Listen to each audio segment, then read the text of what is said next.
church, and we did exorcisms for him. And many people, I know, a lot of you come from a Protestant background, another background, why is this baby who's innocent being exorcised? Why are we praying exorcism prayers for him?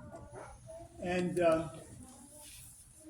it is because when Adam and Eve ate of the tree of death, they ate the demonic Eucharist. The demonic Eucharist, not the Eucharist of God, which he's going to get here in an hour, but the demonic Eucharist from the tree of death. And he was clothed, Adam and Eve were clothed in animal skins. And we took those animal skins off of him in this service of exorcism. And then Father Stephen made his godparents turn around and face the darkness. And he asked them 3 times, do you renounce Satan? And they said, yes, we do. 3 times. And he turned them then around to the east, because the light comes from the east. And he asked them 3 times, do you unite yourself to Christ? And they had to answer 3 times, yes. Do you believe in him as king? Then they had to sit down, they had to say this prayer. I bow down before the Father and the Son and the Holy Spirit, the Trinity, one in essence. That essence is a very important word, because in this service you understand what Orthodox anthropology is about.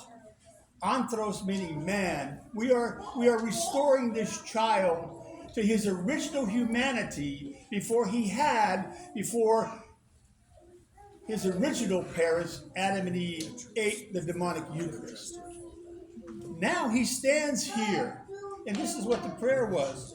O Lord our God, call your servant your holy illumination, so that we can give him this new essence. St. Athanasius the Great coined that word for the First Ecumenical Council. It's not even in the Bible. That's why Protestants reject the creed. They reject what's going to happen to him now by giving him his personal Pentecost with the outpouring of the Holy Spirit upon him.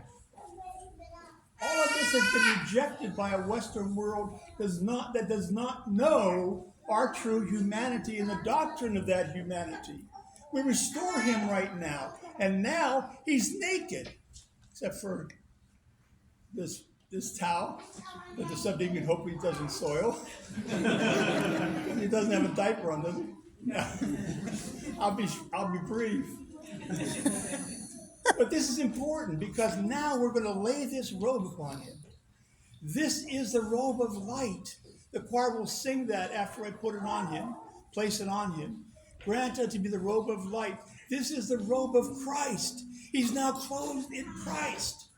He takes up his cross his Father will give him, and he follows Christ. His human nature is restored. That's what this ancient service of baptism is about. And I don't want to denigrate any of you guys who are evangelicals who just need Jesus and not the church.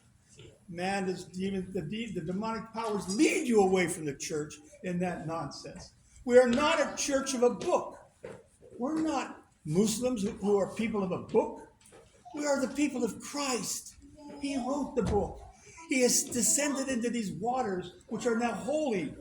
And he took away this child's original sin, which he had nothing to do with. He's a saint. Although his parents don't believe that when he wakes up at 2, 3 o'clock in the morning. Right?